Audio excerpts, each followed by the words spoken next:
Hola a todos, hola y bienvenidos a una nueva conferencia virtual de CUPE.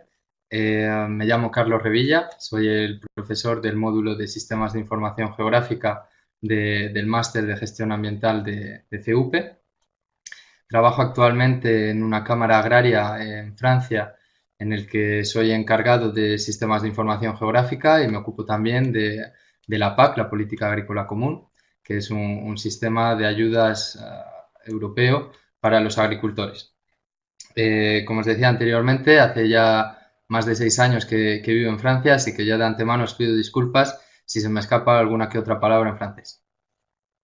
Bueno, vamos a empezar con la conferencia de hoy, en la que vamos a hablar del análisis de los datos espaciales. Vale, en primer lugar, quería hablaros un poco sobre la información geográfica, deciros que desde hace ya unos años la mayor parte de las instituciones públicas se han hecho con los datos geográficos y los han estructurado en bases de datos informáticos que están disponibles, ya sea de forma gratuita o de pago, y que están disponibles al público y también a los gabinetes de ingenieros que trabajan con este tipo de datos. Esta información geográfica es indispensable para realizar todo tipo de estudios que tengan que ver con el espacio, ya sea por la organización del territorio, la protección del medio ambiente, el transporte u otros campos. Y esta información, a su vez, es muy diversa e integra una multitud de variables, como las variables físicas del territorio, del medio ambiente o las variables económicas, sociales y políticas. Del mismo modo que esta información geográfica es muy diversa, requiere por parte del usuario una sensibilidad multidisciplinar que va a permitirle trabajar con multitud de datos de diversas fuentes, un conocimiento amplio de los métodos de análisis espacial que son posibles de realizar con un sistema de información geográfica y al mismo tiempo conocimientos sólidos en estadística. Por estas razones, desde hace unos años ya no hablamos de sistemas de información geográfica, sino de ciencia de la información geográfica. Los elementos que componen esta nueva ciencia pues son los conocimientos y los métodos aplicables gracias a un sistema de información geográfica, así que sus campos de aplicación y sobre todo, que es quizás la parte más importante, necesitan un espíritu crítico para interpretar correctamente los resultados que podemos realizar con un sistema de información geográfica. Por último, quería decir que el ciclo de la vida de los datos geográficos comienza con la modelización informática del espacio y termina con la representación espacial de los resultados. Y para llegar desde la modelización del espacio hacia la representación de los resultados, vamos a pasar por herramientas de geoestadística o de análisis de relieve o de formulación o consultas que vamos a realizar a una base de datos geográficamente referenciada. Y bueno, vamos a comenzar a hablar del análisis espacial. Lo más importante que tenemos que memorizar es que el análisis es la información, es la transformación de los datos en información o en conocimiento. Del mismo modo que el análisis espacial es la transformación de la información de los datos geográficos en información geográfica. El geoprocesamiento, que es un término que ya habréis escuchado la mayoría de vosotros, se compone del análisis espacial con herramientas GIS, que veremos más adelante algunas en detalle y otras con ejemplos, y la gestión de la base de datos, que para gestionar una base de datos no nos hace falta pasar por un sistema cartográfico, sino solo con consultas informáticas que vamos a hacer a una base de datos. Y bueno, por información, que sepáis que existen cientos de herramientas de análisis dentro de los sistemas de información geográfica y, como os decía, veremos algunas con un poco de detalle en los ejemplos que van a venir a continuación. Hay tres elementos indispensables para realizar un buen análisis espacial. El primero es conocer la formulación adecuada del problema, es decir, las herramientas que debemos utilizar en cada caso para realizar análisis adaptados a nuestras necesidades. El segundo elemento es comprender los fundamentos de la formulación a emplear. Es verdad que todas las herramientas que nos permiten realizar análisis espacial tienen una carga matemática muy compleja para la construcción de la herramienta, pero gracias a los sistemas de información geográfica y a la interfaz que nos proponen estos sistemas, la utilización está facilitada y es muy sencilla. Y el tercer aspecto fundamental para realizar un buen análisis especial es la representación adecuada de los resultados. Bueno, pues vamos a analizar poco a poco cada uno de estos elementos. El primer elemento es conocer las posibilidades, que nos va a permitir responder a la pregunta de qué es lo que se puede hacer. La clave para responder a esta pregunta es lo que conocemos como el razonamiento espacial. El razonamiento espacial es una habilidad que debe desarrollarse y que vamos a aprender con la práctica y con el tiempo. Para ello nos apoyamos en el planteamiento del problema y en la elaboración de soluciones.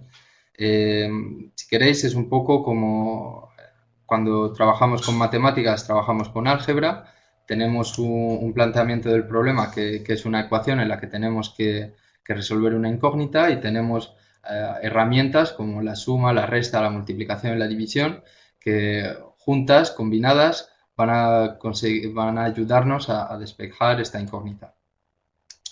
Nos vamos a apoyar también en técnicas de ámbito no espacial, en técnicas matemáticas, como os decía antes, y quizás uno de los aspectos más importantes que van a permitir que tomemos conciencia de las posibilidades que tenemos es analizar correctamente las propiedades de los datos espaciales. Es quizás una de las primeras cosas que tenemos que hacer cuando vamos a realizar un análisis espacial, es ver los datos de los que disponemos en la capa, en la tabla de atributos, que es la base de datos asociada a la capa. Tenemos que ver los datos de los que disponemos y con los que vamos a poder realizar análisis. Otros conocimientos básicos que tenemos que tener en cuenta antes de realizar un análisis espacial, pues es, como os decía al principio, la estadística espacial, que al igual que la estadística matemática, si queremos hacer este tipo de estadística, pues necesitamos conocer algunos elementos básicos de la estadística, como puede ser la media, la moda, la desviación típica. Y tenemos que saber que un sistema de información geográfica va a trabajar principalmente con dos tipos de datos. El raster, que se va a trabajar con unas herramientas que pertenecen al grupo de lo que llamamos el álgebra de mapas, y los datos vectoriales, que se van a trabajar con una serie de herramientas que nos permiten hacer operaciones geométricas y operaciones de superposición. Y luego ya lo que es un añadido es conocer y poder utilizar correctamente el lenguaje de consulta a una base de datos. Bueno, como veis en estas dos imágenes, es la diferencia entre los dos diferentes tipos de datos que funcionan con los sistemas de información geográfica. Tenemos por un lado los datos raster, que son imágenes que están compuestas de píxeles, de celdas, y cada celda va a tener una información asociada que es única y que no comparte con las celdas vecinas. Y del otro lado, en la imagen de la derecha, tenemos los datos vectoriales, que están compuestos de puntos, líneas y polígonos, en los que cada entidad comparte sus datos y puede ser común con otros elementos que vamos a encontrar en la capa vectorial. El segundo elemento indispensable para realizar un análisis espacial va a ser comprender la formulación. Como os decía antes, gracias a las interfaces simplificadas de los GIS, somos capaces de realizar análisis espaciales de datos geográficos, porque la interfaz nos facilita este proceso, pero lo más importante es que debemos entender y comprender la construcción de estas herramientas y el proceso de aplicación de estas herramientas para poder utilizarlas correctamente. Y es justamente esta comprensión que va a hacer que nuestro análisis sea justo y de rigor y de calidad. Vamos a ver a continuación algunos ejemplos, vamos a desarrollar este elemento de comprender la formulación con una herramienta que es quizás la herramienta más fácil, la más fácil de entender, es la primera que se enseña a utilizar cuando vamos a hacer análisis espacial con un GIS, y de hecho es una herramienta que se utiliza constantemente. Es la herramienta de buffer o de área de influencia. Como veis en la imagen, en la parte de arriba, tenemos la parte del input, la entrada de datos, tenemos nuestros puntos, líneas y polígonos, y el output, la salida de datos, la información. Una vez hemos realizado un análisis de nuestros datos, vamos a obtener una información, pues es un área perimetral que va a rodear pues, los puntos, las líneas y los polígonos. Y vamos a ver un poco un ejemplo concreto de la utilización de esta herramienta. En esta carta, en este mapa que os presento, es un mapa del centro de Madrid en el que vemos sus calles y vemos una serie de puntos que representan los centros hospitalarios de Madrid, ya sean los hospitales, las clínicas, etc. Entonces, si aplicamos la herramienta de área de influencia a estos puntos y parametramos en la herramienta que queremos una distancia de 400 metros alrededor de nuestros centros hospitalarios, el sistema de información geográfica va a calcular automáticamente estas áreas y nos va a mostrar en el mapa una imagen como la que veis en pantalla. Tenemos que tener en cuenta que el análisis es correcto, pero la información no lo es, porque en una ciudad los desplazamientos no se hacen en línea recta, tenemos que tener en cuenta los edificios y las calles, no nos podemos desplazar en línea recta en una ciudad. Para realizar este tipo de análisis tenemos que apoyarnos en una herramienta que integre la red de carreteras, lo que se conoce como el Network Analyze. Es una herramienta que suele ser de pago, en algunos programas la encontramos de forma gratuita y hay algunos programas que nos permiten crear nuestra propia herramienta. Es decir, es una serie de puntos y segmentos que va a permitirnos definir distancias y tiempos de recorrido entre un punto y otro. Si aplico el área de influencia a estos puntos, a estos centros hospitalarios, teniendo en cuenta la red de carreteras y, por ejemplo, configuro una herramienta de área de influencia con un desplazamiento de 3 minutos en coche a partir de cada centro hospitalario, veis como el mapa cambia completamente. En este caso, el análisis sigue siendo correcto y la información es mucho más adecuada y adaptada a este ejemplo que la anterior, en la que teníamos un radio lineal y que no tenía en cuenta la red de carreteras, ni las calles, ni los edificios de Madrid. Vamos a continuar con otro ejemplo.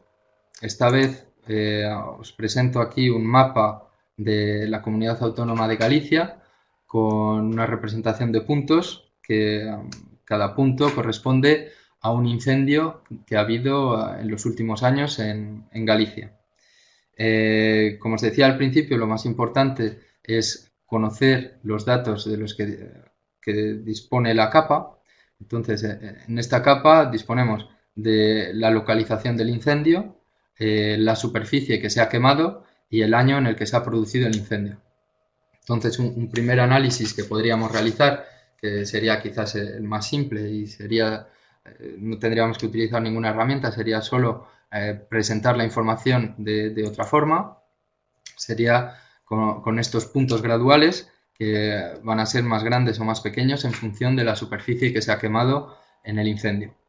Esta información es mucho más correcta que la anterior porque nos permite ver a simple vista dónde han sido los incendios más virulentos. Otro análisis que podemos realizar con esta información utilizando esta vez una herramienta que se conoce como puntos calientes o hotspot, nos va a mostrar una imagen como la siguiente, la que veis en pantalla, en la que vamos a identificar muy fácilmente las zonas de riesgo de producción de incendios. Lo importante no va a ser ya solo el resultado, sino configurar correctamente esta herramienta. Porque si configuramos mal la herramienta, os voy a mostrar una imagen en la que la herramienta está mal configurada, la representación está exagerada y, bueno, ya de hecho la información ya no es tan lisible como antes y si nos fiamos a esta información nos daríamos cuenta que bueno, Galicia tendríamos la impresión de que cada año Galicia se quema entera y bueno, en realidad no es verdad. Esta imagen nos da la impresión de que hay mucho más riesgo de incendio del que realmente hay.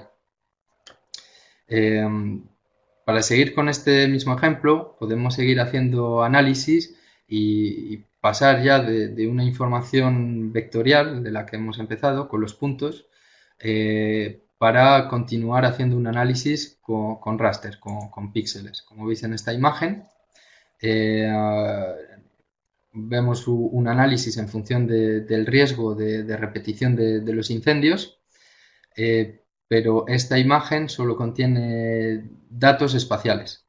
La ventaja de los sistemas de información geográfica es que además de permitirnos hacer estos análisis en 3 dimensiones, nos van a permitir de añadir la cuarta dimensión, la dimensión del tiempo, y hacer análisis que son mucho más visuales y que van a contener mucha más información. En esta imagen que veis, la representación esta vez se hace con columnas que están compuestas de cubos, en el que cada cubo representa un año. Entonces, este análisis de los datos que teníamos al principio va a permitir mostrar una tendencia de incendios. Vamos a ver columnas en las que los incendios se repiten cada año, columnas en las que hay una tendencia al aumento de incendios y otras columnas en las que hay tendencia a la disminución de incendios. Es un análisis mucho más completo que el que teníamos al principio y que puede darnos mucha más información a partir de los mismos datos que teníamos al principio. Vamos a continuar con otro ejemplo. Ahora vamos a utilizar imágenes raster. Vamos a dejar de lado un poco las vectoriales. Vale. Ahí lo que veis en la pantalla es lo que se conoce como un modelo digital del terreno. Es un modelo de elevaciones. Veis que las 3 imágenes son similares, pero no son iguales. Seguramente si os pregunto cuál de las 3 imágenes es la correcta, la mayor parte de vosotros me diría que es quizás la de abajo, porque la superficie es más lisa, el acabado es mejor, es más nítido, se parece más a un relieve, pero lo que es más importante a la hora de hacer un análisis de datos es que tenemos que saber qué es lo que estamos representando. Por ejemplo, si yo os muestro la siguiente imagen en la que vemos un relieve que está aterrazado, pues en este caso la imagen más correcta va a ser la imagen que estaba a la derecha. Y si os muestro una imagen de un terreno abrupto, pues la imagen correcta es la que estaba a la derecha, a la izquierda, perdón. Bueno, pues esto era un ejemplo solo para mostraros que no siempre el resultado más bonito y la imagen más bonita es la correcta, sino que tenemos que tener en cuenta la realidad de lo que queremos representar para obtener un análisis correcto. Vamos a continuar con otro análisis en el que vamos a comenzar a trabajar con datos raster para ir progresivamente hacia los datos vectoriales y dar al final un resultado. Vale, esto es un caso típico de imagen raster. Simplemente es una fotografía aérea de un barrio residencial en el que distinguimos edificios, carreteras, piscinas, árboles, etc. Entonces vamos a aplicar una herramienta que trabaja con datos raster, que se llama herramienta de segmentación. Lo que va a hacer esta herramienta una vez aplicada es que va a agrupar o juntar los píxeles o las celdas que tienen más o menos el mismo color, lo que se llama el espectro. Entonces nos da como resultado una imagen que está, ahí lo veis un poco como que está pintada con acuarela, en la que ha agrupado todos los píxeles con el mismo espectro. El objetivo de obtener esta imagen es que vamos a poder tomar muestras de esta segmentación. Como veis aquí, al principio he dibujado un polígono en el que voy a recoger muestras y voy a decir, bueno, todos los píxeles y todos los espectros que están en este polígono van a corresponder a las carreteras. Tengo aquí otro polígono, como veis las dos imágenes son la misma. Pues ese polígono va a corresponder el espectro a todo lo que corresponde a las piscinas. Y tengo otro polígono de muestra en el que voy a decirle al sistema de información geográfica que todos los espectros que están dentro de este polígono corresponden a los edificios. El resultado de la clasificación de la imagen en función de las muestras que he tomado previamente es el siguiente, en el que la imagen ahora es mucho menos nítida, pero la diferencia entre los elementos es mucho más clara. Para que veáis el resultado de la imagen inicial, nos quedaría una imagen como la siguiente. Y ahora es cuando vamos a pasar del raster al vectorial con una herramienta que se llama de vectorización, en la que ya no tengo en mi capa de resultados, ya no tengo píxeles, ya no tengo las celdas con datos aislados los unos de los otros, sino que ahora tengo polígonos con los que voy a poder trabajar de forma individual o colectiva, que voy a poder separar para trabajar más fácilmente. Un poco el objetivo de haber realizado toda esta serie de operaciones es que si recupero la imagen inicial y de mi capa vectorizada recupero, por ejemplo, solo las piscinas, voy a poder combinar las dos capas para resaltar los sitios en los que hay una piscina. Y el objetivo último de este análisis sería de combinar esta capa de piscinas que acabo de crear con la capa de piscinas que se ha declarado al catastro. Y ahí veis como muy fácilmente voy a ver en morado las piscinas que han sido declaradas al catastro y en azul, como estas tres piscinas aquí que no han sido declaradas al catastro y que por lo tanto van a tener que pagar una sanción o van a tener que ser controladas o que van a demandar al propietario de dar explicaciones de por qué estas piscinas no han sido declaradas. En vez de ir mirando piscina a piscina si ha sido declarada o no, con una serie de herramientas voy a poder facilitarme el trabajo, mi trabajo, el trabajo del controlador que va a ir a controlar si las piscinas han sido declaradas o no. Y para pasar al tercer elemento indispensable para realizar un buen análisis espacial, lo más importante va a ser un poco la dualidad que tenemos entre los datos y la información. Como veis en ese ejemplo, en el que podemos preguntar a alguien cuál es tu fecha de nacimiento, veis que tenemos datos diferentes pero que nos dan la misma información. En este caso es fácil porque el tercer dato no da lugar a problemas, pero los dos primeros datos, si el día de nacimiento fuese inferior a 12, tendríamos problemas para diferenciar si se trata del día o del mes en función de qué dato nos están dando, si nos están dando el formato horario anglosajón, en el que el mes está primero, o el otro formato de datos en el que el mes está en segunda posición. Entonces, tenemos que encontrar o buscar la mejor manera de representar o de recopilar estos datos para poder transmitir más fácilmente una información. En el siguiente ejemplo, lo que os muestro es una base de datos, una tabla en la que están registrados los nacimientos de hombres y mujeres en Francia en los últimos 100 años. En este caso lo que tengo son muchos datos, pero en realidad muy poca información. Si presento estos datos a alguien, es muy difícil que pueda obtener una información rápidamente y va a necesitar leerse todo y sacar sus propias conclusiones. En realidad, tengo una mejor forma de presentar todos estos datos para obtener información más fácilmente, sería por medio de una gráfica de población. En este caso, la información visualmente está mejor organizada que anteriormente cuando solo teníamos los datos.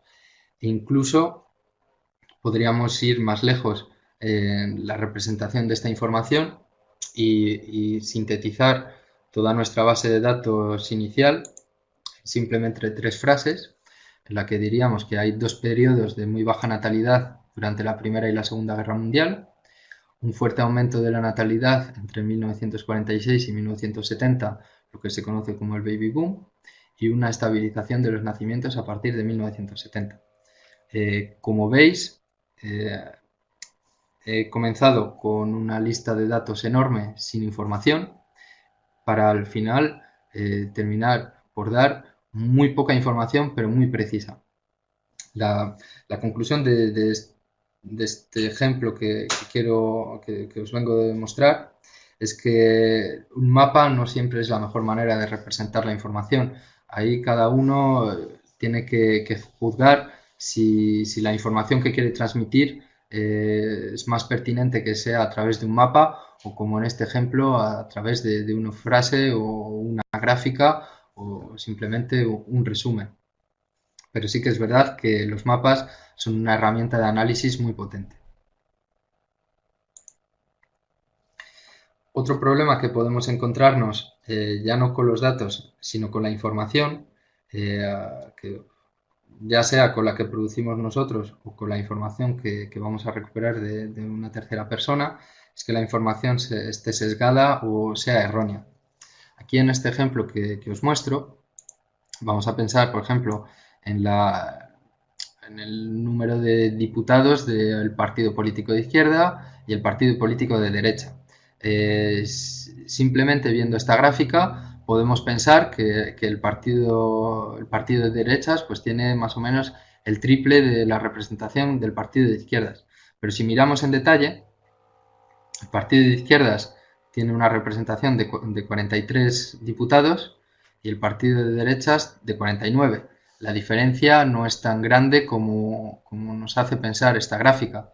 Y si vemos aquí al principio, la gráfica comienza en 40. Entonces hay mucha información que no estamos dando. Todos los partidos políticos que tengan menos de 40 diputados ni siquiera están en la gráfica.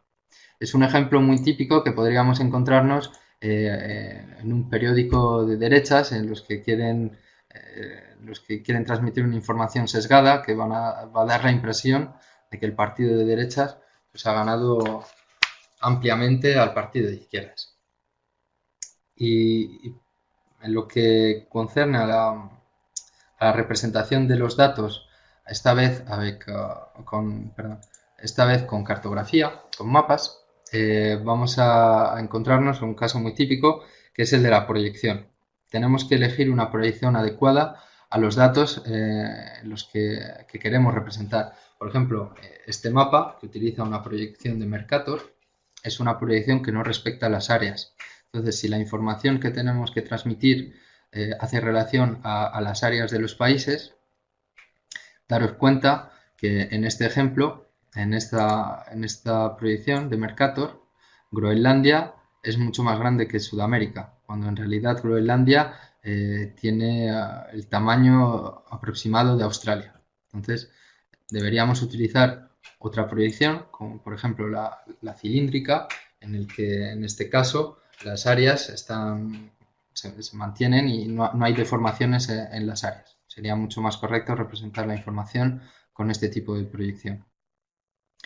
Otro problema típico que podemos encontrarnos a la hora de la representación de los datos a través de un mapa va a ser el color. En este caso, si queremos realizar una representación de valores numéricos en nuestro mapa, no podríamos utilizar esta elección de colores de azul y rojo porque eh, no hay un camino evidente para llegar del rojo al azul o del azul al rojo. La comprensión de la información no es evidente. No podríamos decir a simple vista qué es más y qué es menos. En este caso, si tenemos que representar información numérica, lo más lógico quizás es que pasemos por un mapa de este tipo, de escala de grises, en los que ahora sí tenemos un camino lógico para llegar del claro al oscuro, del menos al más. Este ejemplo funciona muy bien si vamos a representar valores numéricos del mismo signo, pero puede darse el caso en el que tengamos que representar en nuestro mapa valores numéricos positivos y valores numéricos negativos. En este caso tendríamos que elegir otro tipo de colores, dos colores que nos permiten fácilmente identificar lo que es positivo y lo que es negativo, y con una escala de intensidad en la que cuanto más rojo más negativo y cuanto más verde más positivo.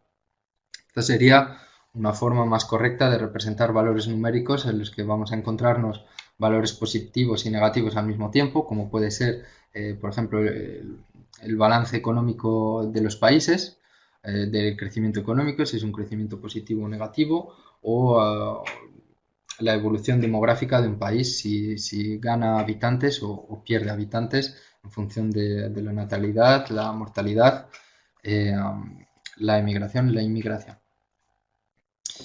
Y para terminar, quería mostraros esta imagen para desmentir una de las frases típicas que me imagino que ya habéis escuchado a más de un profesor de geografía o de sistemas de información geográfica, es que un mapa siempre tiene que llevar una escala gráfica y una flecha del norte. Pues bueno, no es verdad en el 100% de los casos. Si os fijáis, en el mapa de la izquierda es un mapa de resultados electorales de España. No necesitamos dar esta información con una escala gráfica, porque la persona que va a recibir esta información en realidad no va a realizar ninguna medida en el mapa, no va a medir la distancia entre Madrid y Barcelona. Entonces, este mapa no necesita una escala gráfica. Y en el ejemplo de la derecha, en el que es un mapa del Polo Norte, la pregunta sería ¿dónde colocamos la flecha del norte o la estrella de los vientos? Si colocamos una flecha del norte, evidentemente tendría que estar apuntando hacia el centro del mapa, y esta flecha no sería válida para el conjunto del mapa, sino solo para el sitio en el que está. Entonces, tendríamos que acabar poniendo infinitas flechas del norte, todas apuntando hacia el centro. Entonces, en este tipo de mapa, pues es lógico que no necesitemos colocar una flecha del norte. Y bueno, pues esta es la presentación que quería haceros sobre el análisis espacial. Así que, bueno, daros las gracias por vuestra atención y vuestra participación. Y bueno, os dejo unos minutos para que me hagáis preguntas si queréis que aclaremos algunos aspectos sobre el análisis espacial. Muchas gracias.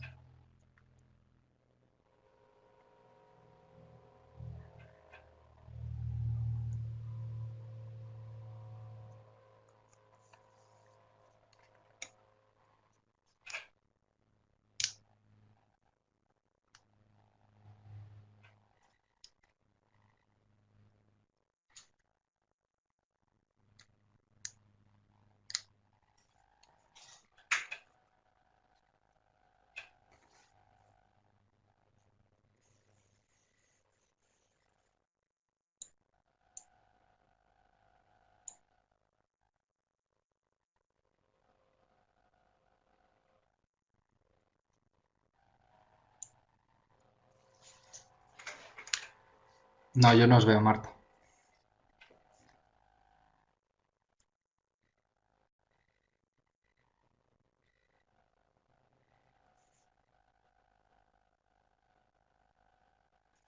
Bueno, en el temario teórico del máster de Sistemas de Información Geográfica entramos más en detalle sobre todos los aspectos que hemos visto en esta conferencia y definimos más ampliamente todos los conceptos como rasters vectorial para responder a a la respuesta de Jaime.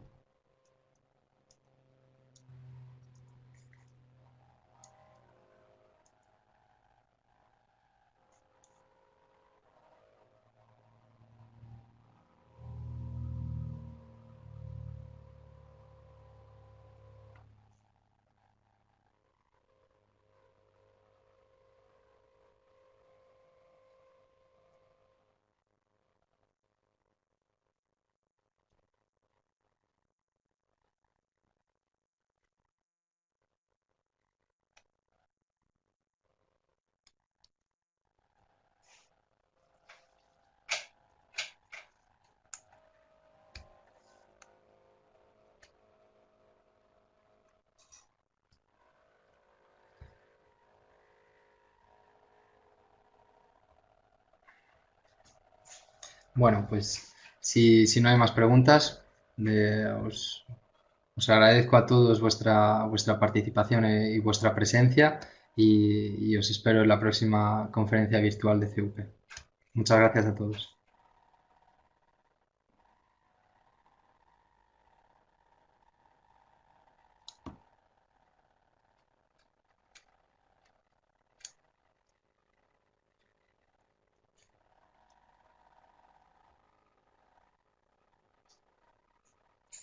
Gracias, Javier.